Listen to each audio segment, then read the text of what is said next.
নমস্কার বন্ধুরা, ঘরগিন্নি অলরাউন্ডার চ্যানেলে সকলকেই স্বাগত। আজকে আমি বাঁধাকপির পকোড়া বানাবো। আর এই বাঁধাকপির পকোড়াগুলো খেতে খুবই টেস্টি এবং মুখরোচক হয়। বাঁধাকপির পকোড়া বানানোর জন্য আমি এখানে একটা ছোট সাইজের বাঁধাকপি হাফ কুচো করে কেটে নিয়েছি। আর 4টে মিডিয়াম সাইজের পেঁয়াজকে কুচো করে কেটে নিয়েছি। আর নিয়েছি গ্রেট করা আদা 1 চামচ আর গ্রেট করা রসুন 1 চামচ। আর নিয়েছি 5-6টা কাঁচা লঙ্কাকে কুচো করে কেটে নিয়েছি।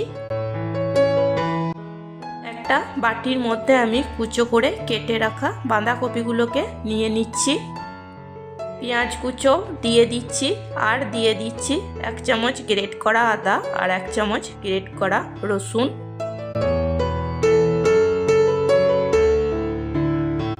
এখন দেব বেসন। এখানে আমি 4 চামচ বেসন দেব।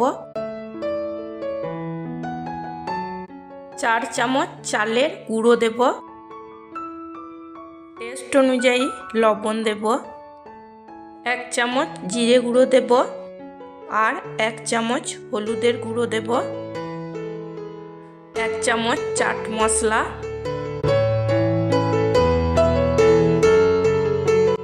1 চামচ মিট মশলা, 1 চামচ চিকেন মশলা।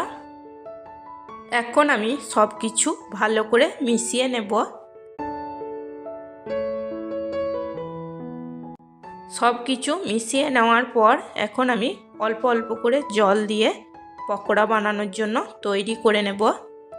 বাঁধাকপির পকোড়া বানানোর জন্য আমি আমার পছন্দ মতো এখানে মশলা ব্যবহার করেছি। তোমরা তোমাদের পছন্দ মতো মশলা ব্যবহার করে নিতে পারো। আমি যে মশলাগুলো দিয়েছি এগুলো দিলে পরে পকোড়াগুলো খেতে খুবই টেস্টি হয়। এটা মেখে নেওয়ার সময় একেবারে জল দিয়ে দেবে না, অল্প অল্প করে জল দিয়েই এটাকে মেখে নেবে, না হলে এটা পাতলা হয়ে যেতে পারে বা নরম হয়ে যেতে পারে, তাহলে পকোড়াগুলোকে খুব ভালোভাবে বানানো যাবে না। 1 চিমটে খাবার সোডা দিয়েছি, সেটা ভিডিও করা হয়নি। দিয়ে আমি খুব ভালো করে এটাকে মেখে নিয়েছি। এখন আমি দিয়ে দেব কাঁচা লঙ্কা কুচো। কাঁচা লঙ্কা কুচো দিয়ে আবারও খুব ভালো করে মেখে নেব। ঝালটা তোমরা তোমাদের পছন্দ মতো দিয়ে নেবে, কম বেশি। দেখো বন্ধুরা, আমি খুব ভালো করে মেখে নিয়েছি। কড়াইতে সাদা তেল খুব ভালো করে গরম করে নিয়েছি। এখন আমি এই অল্প অল্প করে নিয়ে এই তেলের মধ্যে দিয়ে পকোড়াগুলোকে ভেজে নেব। আমি আমার পছন্দ মতো পকোড়া সাইজ তৈরি করে নিচ্ছি। তোমরা তোমাদের পছন্দ মতো ছোট বড় যেমন বানাবে সেরকমভাবে তৈরি করে নেবে। তেলের মধ্যে যতটা পরিমাণ পকোড়া দেওয়া যাবে আমি ততটা পরিমাণ দিয়েই ভেজে নেব।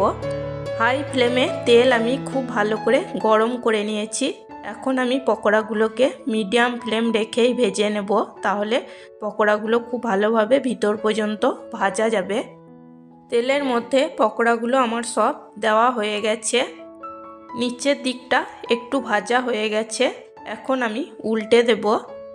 উল্টে পাল্টে বাঁধাকপির পকোড়াগুলোকে ভেজে নেব।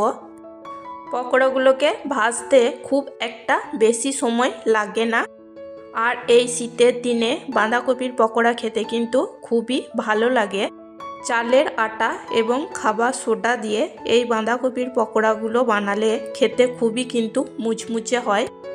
মুড়ির সাথে কিংবা গরম ডাল ভাতের সাথে বা সন্ধ্যের চায়ের আড্ডায় এগুলোকে বানিয়ে খেতে পারো। দেখো বন্ধুরা, বাঁধাকপির পকোড়াগুলো কিন্তু আমার সব ভাজা হয়ে গেছে।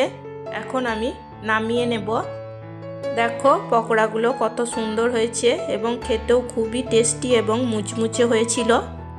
এরকমভাবে বাঁধাকপির পকোড়া একবার বানিয়ে খেলে বারবার খেতে ইচ্ছে করবে।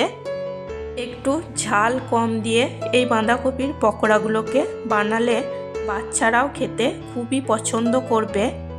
আবারও আমি একইভাবে বাঁধাকপির পকোড়াগুলোকে তৈরি করে নেব। একবার এইভাবে অবশ্যই বাঁধাকপির পকোড়া বাড়িতে বানিয়ে নেবে, দেখবে খেতে খুবই ভালো লাগবে। বাঁধাকপির পকোড়াগুলোকে তেলের মধ্যে সব দেওয়া হয়ে গেছে।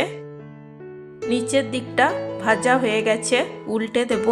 উল্টে পাল্টে আমি পকোড়াগুলোকে ভেজে নেব। বাঁধাকপির পকোড়া তোমরা অনেকেই বাড়িতে বানিয়ে খেয়েছো। এরকমভাবে যদি না বানিয়ে থাকো তাহলে অবশ্যই একবার বানিয়ে নিও। পকোড়াগুলো সব ভাজা হয়ে গেছে, এখন আমি নামিয়ে নেব। আর আমার রেসিপি যদি তোমাদের ভালো লেগে থাকে তাহলে একটা লাইক করে দিও, কমেন্ট করো, সাবস্ক্রাইব করো এবং প্রচুর প্রচুর শেয়ার করে আমার পাশে থেকো। তোমাদের লাইক কমেন্ট আমার কাছে ভীষণই গুরুত্বপূর্ণ, আমাকে ভিডিও বানাতে অনেকটাই উৎসাহ দেয়। একইভাবে আমি সমস্ত পকোড়াগুলোকে ভেজে নিয়েছি। দেখো কত সুন্দর হয়েছে। একটা ভেঙে আমি দেখিয়ে দিচ্ছি। প্লিজ বন্ধুরা পাশে থেকো।